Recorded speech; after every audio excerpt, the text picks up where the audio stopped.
Hello and welcome to Beecraft Live. It's now January 2019, so Happy New Year to everyone.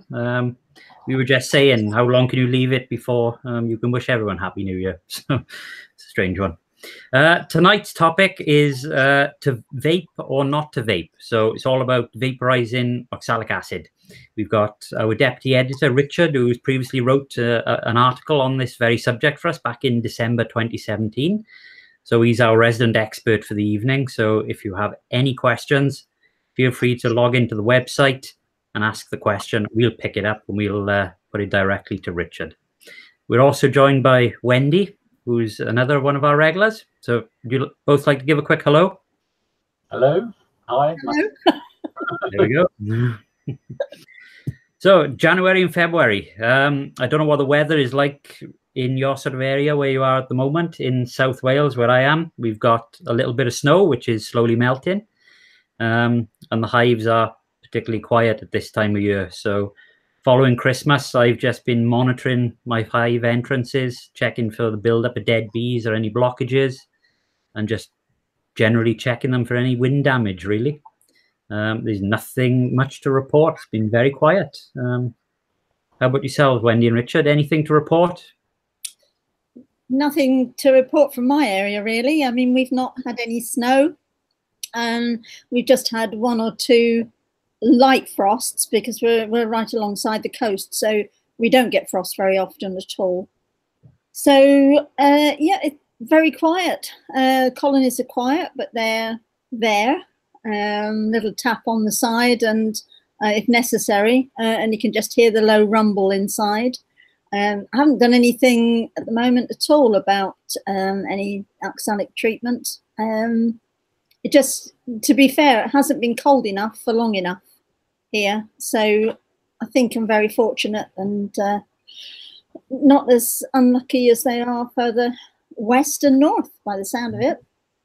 Well, I should mention I took a bit of a risk, I suppose, Christmas week. I lifted a few of the crown wards to have a peek, and quite a lot of the hives are looking exceptionally strong. You know, they're wall to wall with bees. So I was quite taken aback how strong they are. It's probably the weather's been so mild. Yeah.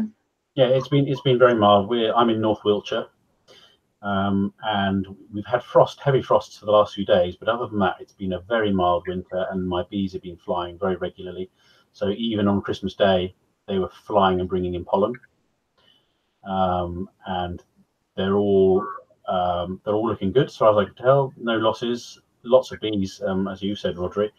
And the thing I'm worried most about really is food, is stores, because they will have been getting through it, and I've noticed them getting quite light. And there's lots of cappings underneath the hive, so you can see where they've been uncapping their stores. So I've put fondant on all of them now. And then I can keep an eye on that, and you know, that would give me a good sense of what they're getting through. I only put a small bit of fondant on each one to start with. I put it in those plastic tubs that you can get Chinese takeaway food in, what have you. Cut a little hole in the lid. You can just put a couple of 100 grams of fondant in each one and turn it upside down. I put it over the feeding hole. You know, pop out the hole where the portal bee escape can go.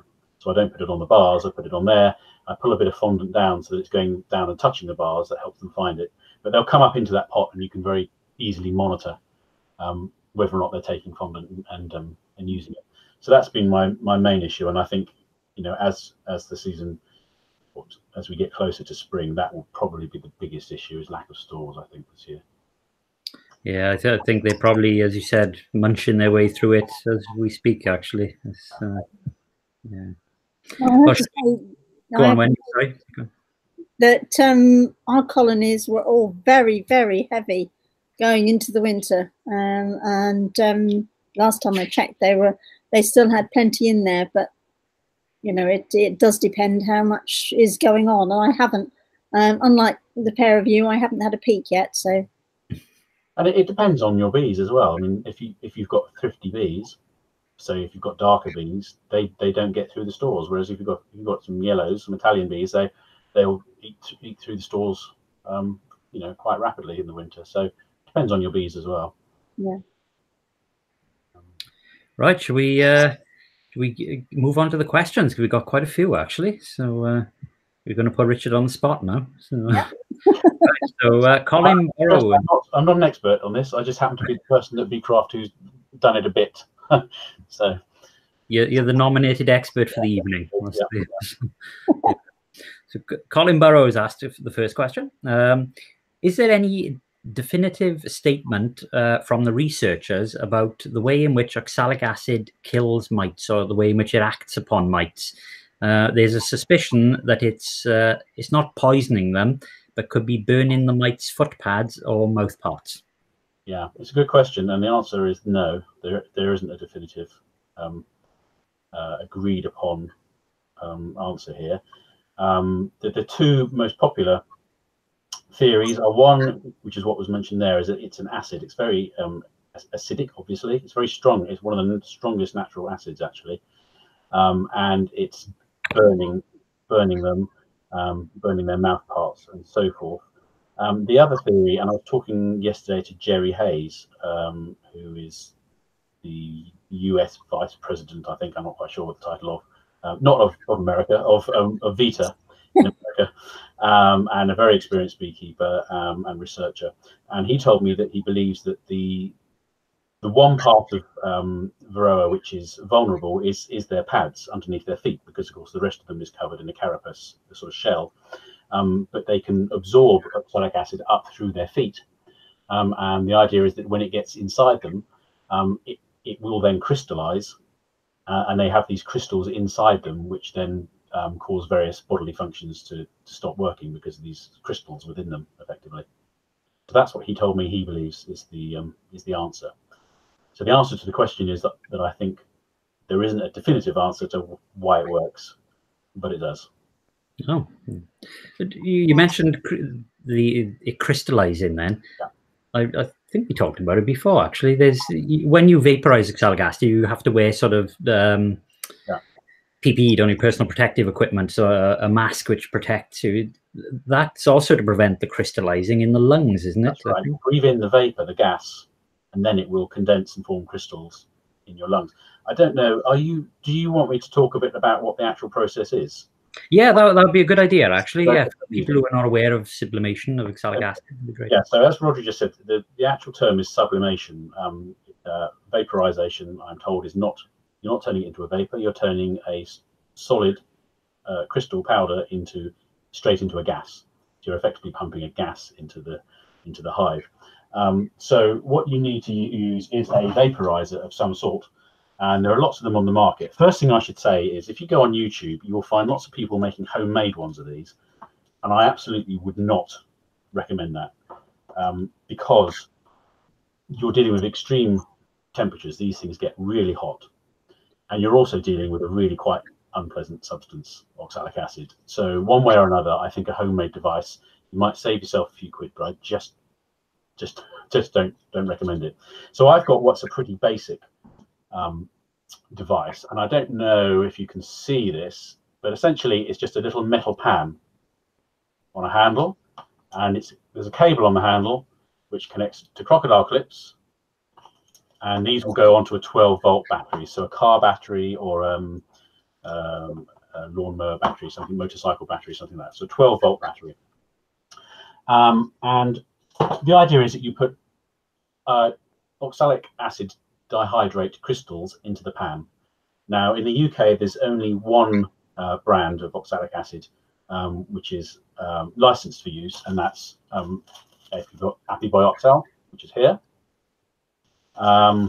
People just used to use oxalic acid straight, which is available, but of course it's not actually licensed for use. So Apibioxal is the product to buy, and you need, I think, 2 grams of that into the metal pan. And if you've got a scale, some scales at home, like postal scales or something that will measure 2 grams, the best thing to do is to find a teaspoon at home which takes 2 grams. Then you know you're using about the same amount each time. So then you need to go to your colony, and after I've explained this, I'll talk about when is the best time to do it. But in practice, what you do is you go to your colony. First of all, work out which way the wind is blowing, because whenever you're doing these operations, some of the gas is going to escape, and you want to make sure that you are upwind of it. You don't want a cloud of oxalic acid blowing over you. And the technique is to, first of all, shut off any parts of the hive which may allow the gas to escape. So at this time of year, that mainly is a case of putting in the inspection board underneath, and possibly if you have any sort of vents at the top, blocking them. But generally, it's putting the board underneath. And then what you do is you slot this device, and there are several different types available, which I'll also go into in a minute. I've got one of these, which is about as cheap as they come. I think this is 25 quid. There are more expensive ones that go up to about £120. And one of the main advantages of the better quality ones is that they're more balanced. So if you put this in a hive and you put it onto the Varroa mesh floor, and because of the way the cable comes out of it and so forth, it has a bit of a habit of tipping over, and possibly tipping over when it's in the hive. And you want it to remain flat because you don't want it to tip a little bit and then touch the bottom bars where you could burn them. And of course, it's particularly an issue if you've got a polystyrene hive. You don't want it touching any polystyrene parts. So the better quality ones often have some stabilizing pieces on them, so that when you put them into the hive, they stay flat. I did mention their polystyrene hives. Obviously, there's an added risk with polystyrene, because if you touch your hive, any part of your hive, with one of these, it's going to cause serious issues with melting. So when you've loaded up that with about 2 grams of oxalic acid, you slot it into the entrance so it's roughly halfway in, so it'll be underneath where you think the cluster is. You then need to use some rags to block up the entrance, either rags or foam, but damp old dishcloths and things work really well. But you want to block it up. That will both keep the bees in, and it'll keep the worst of the vapor in as well. I should have said that when you're dealing with the oxalic acid, you really need to be wearing gloves as well, just to keep it off your skin. So once it's in, you step well back and go to the full distance of the cable, which is on your device. So this has got a good 3 meters of cable on it. So take the cable right the way away as far as you can, where you will have your battery waiting. You then connect the clips to the battery, and that will quickly heat up the pan, and it will turn the oxalic acid crystals into a gas. And you will start to see wisps of gas floating out from any gaps in the hive. You need to leave it about 2 to 3 minutes, and that will ensure that all the powder has turned into a gas. You then disconnect the cables and leave it at least another 5 minutes, which will allow the gas to percolate throughout the hive. You can then, what I do then is I remove a couple of the rags, just enough to pull out the device, and then put the rags back in into the entrance, and that will again block up the entrance, just keep any remaining gas inside the hive. And then you're ready to move on to your next hive. One thing you do need to do is have a bucket of cold water nearby to plunge the pan of the device into, because it's very, very hot. And if it's hot and you put another few teaspoons in ready to do the next hive, it can then start to vaporize immediately, and you'll get a nasty dose of oxalic acid in your face. The other thing that I haven't mentioned is that when you are administering this and you've got the battery plugged in, you need to make sure you've got some protection. And the best thing to have is a face mask. And the actual, I've got it written down here, 1 second. The actual type of mask you need to get is called, where did I put it? Oh, it's called an FFP2 mask. And it's one of those ones that, because you're not dealing with dust here, you're dealing with a gas. It's one of those ones you see that looks like an old-fashioned gas mask with 2 sort of circular things on either side of the cheeks. And I think they're quite expensive. If you're in a club, it's worth buying one that you can share. So once you vaporize your first colony, you can then go on and do any other ones you have nearby. But it's quite time consuming. Trickling oxalic acid is just a case of lifting off the crown board, quick trickle, back on, and you move on to the next hive. With this one, you're talking about at least probably 10 minutes per hive by the time you filled around, blocked up the entrance, let it, let the gas go, left it in there, taken it out, cooled it down, and so forth. So it is quite time consuming. But one of the big advantages is that you don't have to open your colony at all. So there's no real disturbance of the bees. You're not letting them get cold by taking off the crown board. Shall I talk about some of the advantages of the system? Yeah, that would be great. Yeah. But particularly compared to trickling as well. I'd be quite interested to know that, because I still do oxalic acid trickling. So. Okay, well, one thing about trickling is that you do need to really make sure that your syrup is warm when you do it, because which is quite a tricky thing to do, because if you go out to your apiary and you've got a warm jam jar of this stuff, it goes cold pretty quickly. But it does really need to be warm to be distributed properly and to stop it from crystallizing too quickly once you've put it down over your bees. In terms of efficacy, it's believed that vaporizing can kill 95 to 97% of all the varroa in your colony. So it can be very effective, but it has to be done under certain conditions, which I'll talk about in a moment. But the advantages of oxalic acid, because it's, some people say, oh, I don't like the sound of that, putting an acid in there. That sounds very dramatic. But it is an organic material. We have to remember that oxalic acid is found in rhubarb, spinach, even in honey. So it is in fact an approved organic process. The Soil Association allow you to use oxalic acid and still call your honey organic. Also, being organic, it's not environmentally damaging, unlike any of the synthetic chemicals that we might use against varroa. It doesn't leave any residues in the wax either, which is a good thing. So it's a sort of a bit of a one-hit treatment, which isn't going to linger in the hive for a long time. It shouldn't particularly affect the honey in any way. There is oxalic acid in honey, and certainly using a vaporizer, I don't think it's going to affect any honey that's in the hive. But the thing about dribbling is it is much quicker than using a vaporizer, and it is safer, because it's the gases which are really the problem with the vaporizer. You really have got to protect yourself against that. You also have the issues of the heat of the vaporizer. There is the possibility of burning yourself or burning parts of the hive or melting parts of the hive if it's a polyhive. It's certainly a rather involved process, isn't it, compared to trickling? As you said, it is much quicker. And my experience of that is, you can lift a crown board, you can just apply the oxalic acid, 5 ml over the seam, and it is exceptionally quick. Yeah, and if there's two of you doing it, it's really quick if you're doing trickling.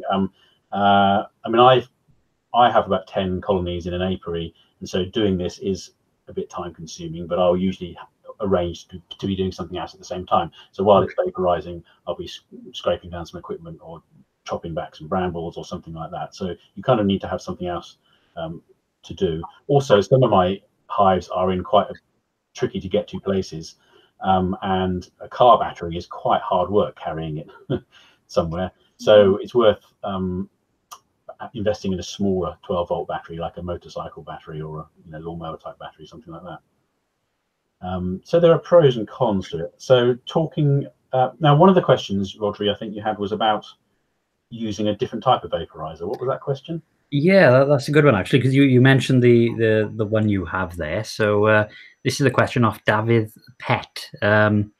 He runs sort of 70 colonies, and he's looking at getting a ProVape 110 this coming spring. There's quite a cost to it. I think he mentions it's around about £400 for this particular vaporizer, but there are cheaper alternatives.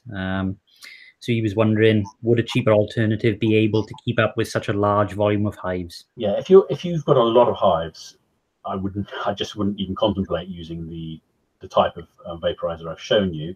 That's what's called a passive vaporizer. It vaporizes the oxalic acid, and it lets it drift up into the hive, and it's quite a slow process. But you can get these other ones. He's mentioned the what was it called? ProVape 110. Yeah, ProVape. I'm not familiar with that, but I think it might be a Canadian vaporizer. The one that I am familiar with is called a Sublimox. And essentially what you're doing there is, again, you have a heated pan. It only takes a moment to heat up, and you have a container above it which contains the oxalic acid, and it has a nozzle, and it uses compressed air.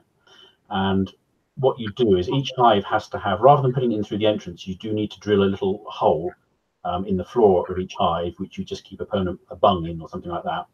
And all you do is you put your spoonful of oxalic acid into it. You push it into the hole and turn it upside down. And the moment you turn it upside down, the oxalic acid falls onto the heated pad.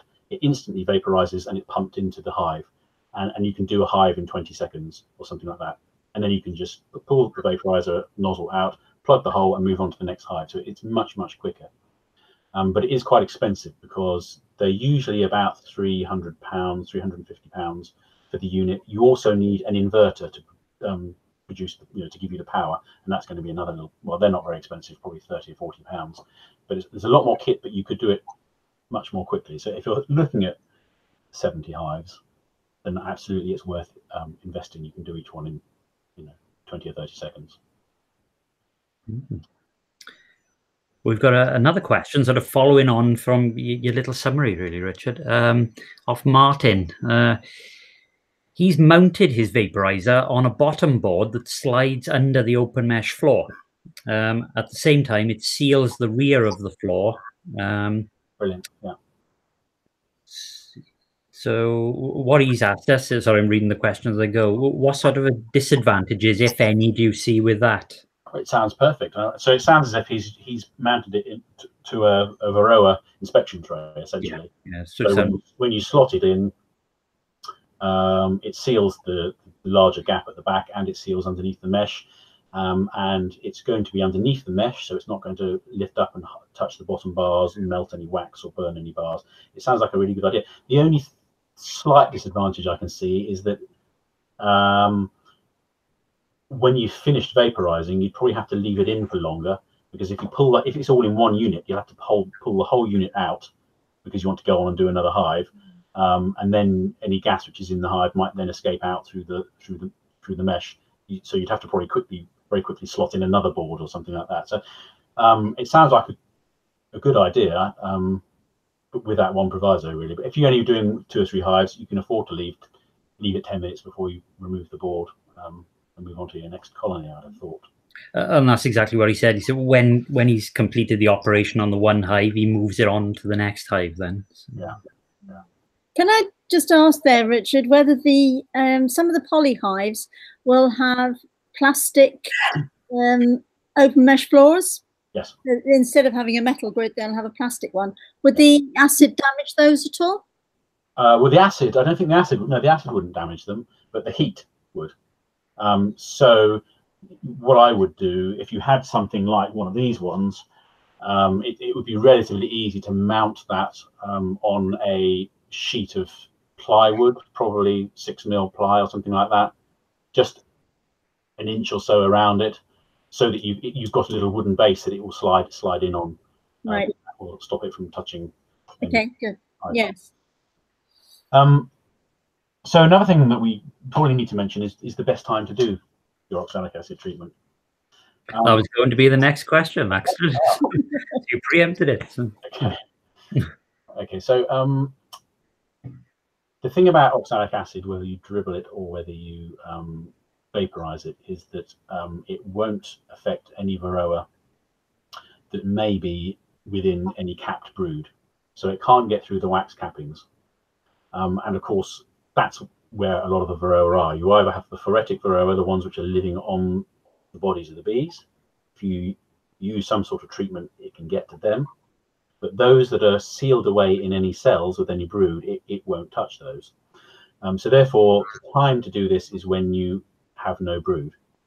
And it's quite hard to know when that is. And in fact, when we have milder winters, it may, and you have a prolific queen, it may even be that you don't have completely broodless periods. So Sussex University did quite a comprehensive study on this 3 or 4 years ago, and they found that the time that most hives are broodless or have the least brood is about mid to late December. And it's not particularly affected by temperature. Many people say, oh, I'm not going to treat until we've had some cold weather, because the cold weather will stop the queen from laying. It actually, I think day length is more of a trigger. So that's when the bees, I think, the queen is less likely to be laying when the days are shortest. So mid to late December is the time they found there was the least brood. So that is really the best time to do it in the run up to Christmas.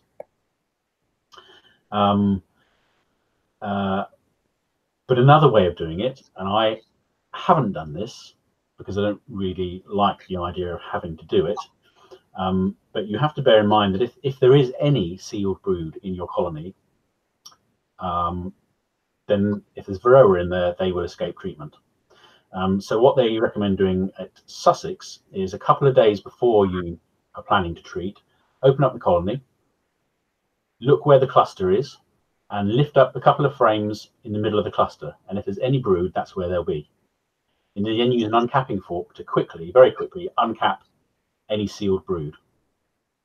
And then pop it back in, give them a day or two to settle down, and then do your vaporization. So that way you know there's no sealed brood within the colony at all. You will obviously lose that brood.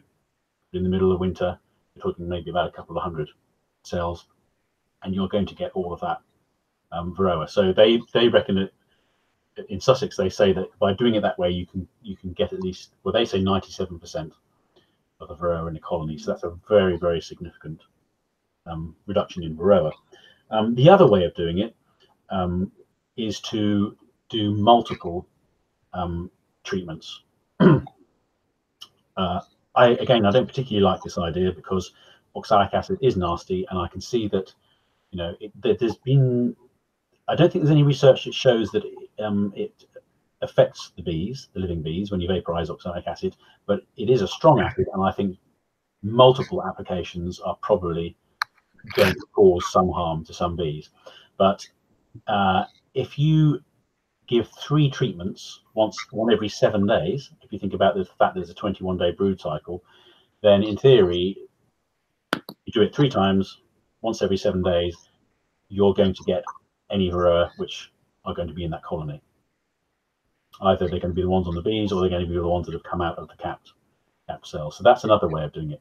But that's quite a process, you know, having to go through the whole thing 3 times. Yeah, it's certainly quite involved, isn't it? And I suppose you have to have your timings correct as well. So it takes a bit of pre-planning, doesn't it? You know, if Varroa is a problem for you, and you can reduce it by 95 to 97%, your colony is going into next year with a flying start. I mean, unless you have an issue of, for example, a colony locally dying out, and the bees with Varroa from there coming into your colony and infecting you, you're starting off the year with a colony with almost 0 Varroa, and you're not going to have to worry really about Varroa for the whole summer, right through until you think about treating them in the autumn if it's necessary. Can I just ask your views on another treatment in the middle of the year? And I'm thinking there is, when we bought our bees right back in the beginning, the person we bought them from gives them a brood break in about sort of May time, which means you take all of you leave the queen and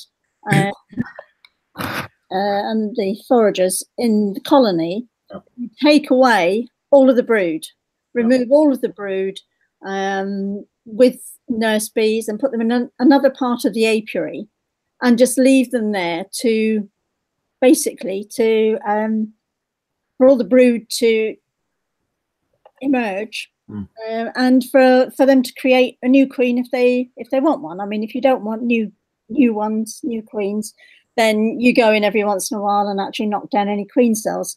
But there comes a point with that, of course, where you can end up in a situation where you've got absolutely no brood in there. And that would seem like an ideal time as well to, you know, obviously there's no honey involved in this anyway, but it seems like an ideal time to give an oxalic treatment at that point. What do you think? No, absolutely. I mean, there are lots of different methods of using brood breaks to reduce Varroa, which don't necessarily involve using treatments, but using a treatment like oxalic vaporization when there is no brood in that situation is ideal, or indeed when you've collected a swarm and you've got them in a box before there's any brood. And I always, in fact, do that, either with trickling oxalic or with vaporization. But that's another occasion when you might use it, when you know there's no brood there in mid-season for one reason or another. Yeah. And another question about the queens. Do you think that the use of oxalic can affect how the queens perform in the following year? No, I've looked into that. and all the research that I found seems to think that it doesn't affect queens in any way. If you look at people like Randy Oliver with his scientific beekeeping website, which is well worth a read, there isn't any evidence that it affects queens or particularly puts them off lay for a period. Some other treatments can cause problems with queens going off lay, or it can cause issues with supersedure and so on, but there isn't any evidence of that with this. Okay, thank you. As far as I know. So moving on from Wendy's question, Claire Cox has asked something similar. She asks, is it necessary to do an autumn varroa treatment, such as with thymol, in addition to the winter oxalic acid vaporization? Okay. Okay, everybody treats their bees differently and for different reasons, and we all have a regime that we like to use. I don't treat if I can get away with not treating, so I don't automatically treat.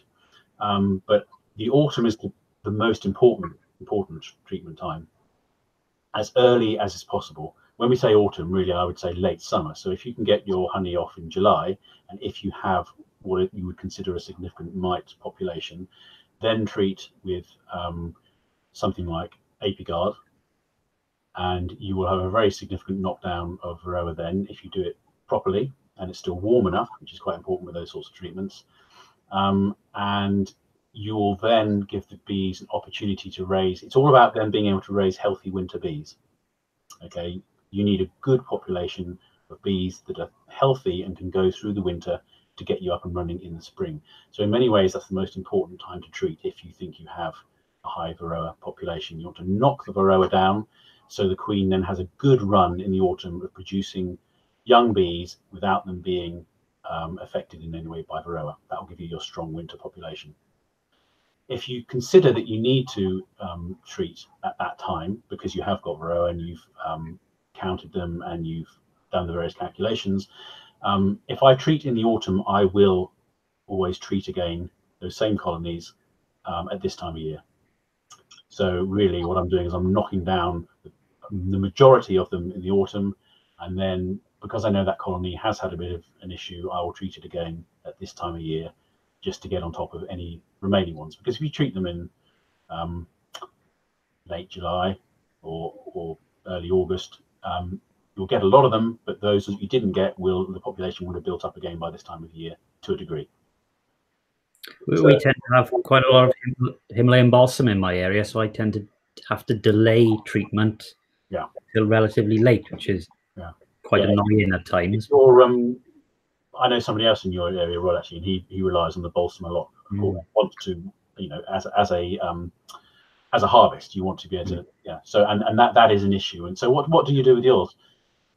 I tend to try and take an approach now where I try to monitor the varroa, and as you said, if it doesn't need treating, it doesn't need treating. So I take each apiary on its own individual basis. But lately, the last couple of years, I've taken the approach of leaving them and just doing a single oxalic acid treatment around about Christmas time, with trickling. So. And do you monitor the mite drop? Yeah. What sort of results do you get? Well, I don't really count them as such. I do a bit of drone and capping more than anything, and I don't tend to see any visual evidence of varroa mites, so it indicates it's quite a low population. But I should really start doing a count method. Actually, that's a good point. Well, I mean, you know your own bees, and you know which colonies are possible, and you know. I mean, you only need if you pop the board in, you know, a week each month and look at the varroa drop, you don't have to get your magnifying glass out and count every one. You can just sense the fact that there's a few, or there's more than normal, or there's lots, and then you might think about actually counting them and doing some sums and so forth. But if so long as you are monitoring it and just keeping an eye on things, then that's absolutely fine. That's it. You said everyone's got their own methods, haven't they, of keeping their own bees. Something. The main thing is monitoring them to a degree and staying on top of it. Varroa is the #1 issue, absolutely above everything else. Varroa is the thing that causes our bees problems that we should be concerned about. Have you heard anything about Himalayan balsam, and obviously where the bees come back, the ghost bees covered in the pollen, and they're grooming themselves regularly? Does that have an effect on the Varroa numbers? I've heard a few people saying, they've got hives in areas where there's an awful lot of Himalayan balsam, and they just simply don't treat at all anymore. I've never heard that, because I mean I've seen I've seen them, of course, coming in covered with pollen, mostly on the head. They have that lovely little white flash of pollen, but it hasn't occurred to me that they might be grooming that off. But of course, the Varroa aren't necessarily there. They like to be down between the abdomen and the thorax, or they might be tucked in underneath. I can see that there is a possibility that there's extra grooming going on as a result, but I can't imagine that that's going to really radically reduce the Varroa. It's an interesting idea. Yeah, so I've heard a few people say it. So yeah, that's interesting. I don't know if anybody is watching and they have experience with this. Let us know. Yes, please drop us a question. Right, or an answer would be nice. Right, if we move on to a question from Ricky now. He's trickle treated his hives with a product called Varroa Med, and he treats twice 7 days apart, and he's got excellent results. He's had a mite drop from 90 down to just 4. It is a oxalic and formic acid mix, and he's asked, do any of the panel use this or trickle treat? Or do you all vape? And he wishes us a happy new year. Oh, thank you. Thank you for that. So Varroa Med is made by Be Vital, and yeah, as he said, it's a mixture of oxalic and formic acid, and it comes as a ready mixed, mixed in sugar syrup, I think, probably for trickling. And it was off the market for several years because it wasn't licensed for use, and then it came off the market for a couple of years before they managed to get the license. I think it might have had to have been reformulated slightly. It wasn't called Varroa, it was called something else, which the name escapes me, and I've never used it, but I do know several beekeepers who have always used it and really do rate it very highly. So that's the only thing I've got to say on that, I'm afraid. But I have heard it's good. Yeah. No. Am I right in thinking that formic acid is similar to Mite-Away quick strips, isn't it? It probably enters through the cap-ins, doesn't it? It's effective in the cell, I think. Yeah, it really stings your eyes. It's the stuff that ants use. It's the acid that they use for defense. Yeah, but I don't think it's not particularly strong in this product. So we have a question for both of you, really, off Graham, and he's asked us, do we only use oxalic acid treatment or still use other methods? I still use other methods, and my favourite actually is Apivar. It's only available through a vet. Well, it used to be only available through a veterinary surgery, but it's actually now available from Thorns. And I found that to be very good. It's strips again that go in with repetition, but I found those to be very good. Yeah, I haven't used Apivar. I've never used any synthetic chemicals for Varroa, or indeed for anything else, actually, for that matter. My preferred use is Apigard in the autumn, and oxalic acid at this time of year, but I do every other year change from Apigard to one of the other thymol-based treatments, just because of the possibility of resistance, which I think is probably fairly unlikely as far from what I've been told from natural acids and things. I think the Varroa are unlikely to form a resistance, I'm told. I don't know if that's true or not. But I've not used any of the chemicals. So that's my favourite thing. And Apigard really is very, very effective. It has a high mite knockdown rate and a very low rate of deaths or other injuries, so to speak, in the bee population. Do you have any experience what the commercial beekeepers tend to use? Do they use sort of synthetic chemicals, or do they use vaporizing as well? A whole range. Vaporizing is popular, Mm. particularly with the devices we were talking about earlier, which are very quick, particularly in the States. And I think they are probably very liberal with its use. Also, commercial beekeepers, I suspect, although they probably wouldn't admit to it, there's quite a lot of various homemade treatments potentially used, perhaps using thymol or there are all sorts of things online, ideas, mainly because of cost, because it's quite expensive if you're putting a treatment at £5-6 a time in a colony. It's not much for people like us that have a handful of colonies, but you've got hundreds and hundreds. It's a major expense. But they would all treat their bees with these various things. It's their business, and they've got to keep their bees up and running. Mm. On the subject of cost, I suppose it's quite interesting. Is vaporizing more cost effective compared to other treatments, do you think? Has a bit of research been done on that sort of aspect? Well, yeah, I mean, of course, there's the expense of whatever you're going to use to create the vapor. So the one I showed you that I bought, which was 30 quid, and they got up to about 120 for similar items. But you only use it for a day a year, so why not get your club to buy one or go in with some friends? Or there's the £300 or £400 for the other one we were talking about, which obviously is quite expensive. But the actual cost is pennies. I mean, this Acubioxyl is 35 grams, so you could get, say, 18. Is that right? 17 or 18 treatments in a vaporizer out of that for 8 quid. I think it is like that. So very, very cheap compared to a treatment of another variety. The stuff you might use in the autumn, if you're putting Apiguard in there, and it's £4 or something a tray, and you need to use 2 of them. So. Yeah, there's certainly some of the more synthetic ones can be quite costly now. So yeah. Right, we've got a question from Martin. Martin's asked another question. You've mentioned using the vaporizer at this time of year, so January. How effective will it be when the bees are inactive and are in a cluster? Sorry, was the question how effective it will be? Yeah, so how effective will it be at this time of year when the bees are quite inactive and in a cluster? Well, this is the time of year which, it's recommended to do that. And being a gas, if you can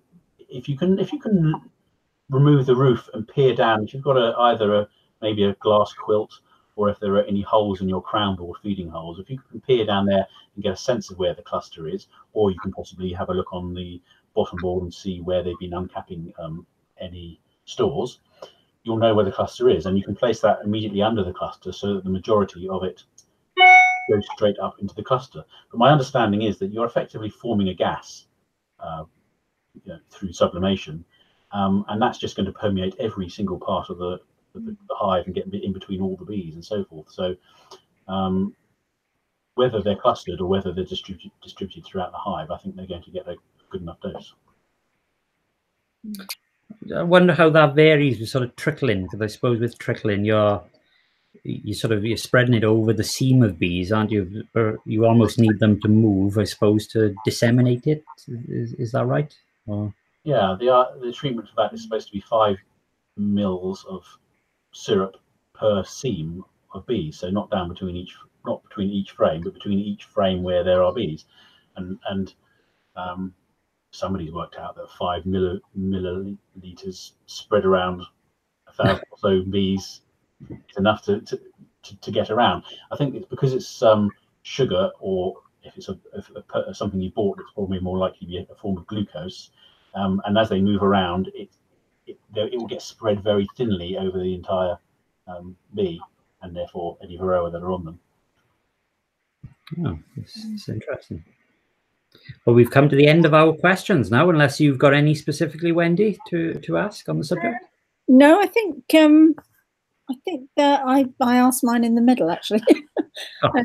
So yeah, so I'm quite happy with the answers on that. It's really good to know the options, And I have to say, I think from the bees' perspective, that probably the sublimation is more effective and is better than dribbling.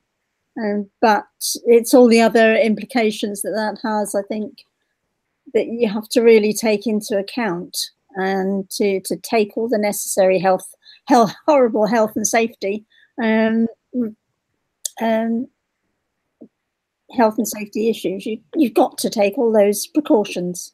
Yeah, it's sort of something holding me back from wanting to try it for some reason. Yeah, I understand that. I understand that, because we've actually got the apibioxol, and we've got a tool that we bought, and we've got a battery, and we haven't used it yet. So it'll be a case of whether we actually decide that we're going to do it. But time is another issue. I guess if you've only got a few hives, then that's not so much of a problem. But the more you have, the more of an issue it is, unless you're prepared to pay out the huge sums that the bee farmers would. Yeah. Well, we've reached the end of our questions, as I said. I suppose was there a question about, I think, did I see a question about thymol? Yeah. Oh, sorry, my apologies. I missed that one. Yeah, as they were coming through, I've lost track. So, yeah, so it's a question of Michael Jordan. And he has asked, what is the best treatment for Nosema? Is it to use thymol or not? Okay, so yeah, so there aren't any pharmaceutical treatments for Nosema these days. So if you have an issue with Nosema, the usual solution is, well, we won't go into them now, but things like shook swarms or Bailey comb changes and so forth. If you have Nosema, sounds like this is a question about feeding your bees or giving them some sort of prophylactic treatment. So thymol is the traditional treatment, dissolved in sugar, and you'll find lots of people, lots of old recipes for that. Of course, it's not an authorized treatment. Well, it's not authorized in any way, and there aren't, you know, I think the recipes are all rather improvised, shall we say. I've never used it. One reason being that thymol is extremely potent and strong, and once it's in a colony and it's got down into the winter stores, you don't know if it's going to then be taken up into, you know, the supers in the spring. It's going to affect your honey and so forth. You'll probably speak to people who've been doing it for years and say they don't have any problems, but for me that's a potential issue. I think if you're looking at something to feed them with to possibly cut down the possibility of Nosema, I think the one thing that I know of, the one product that I know of, is VitaFeed Gold, which is a food preparation. I don't know what it's made of. I think I've got a feeling it's sugar beet extract or something like that, and I think it's got salicylic acid in it. But I think it's a food supplement that you can give them in the autumn when you're feeding, if you autumn feed.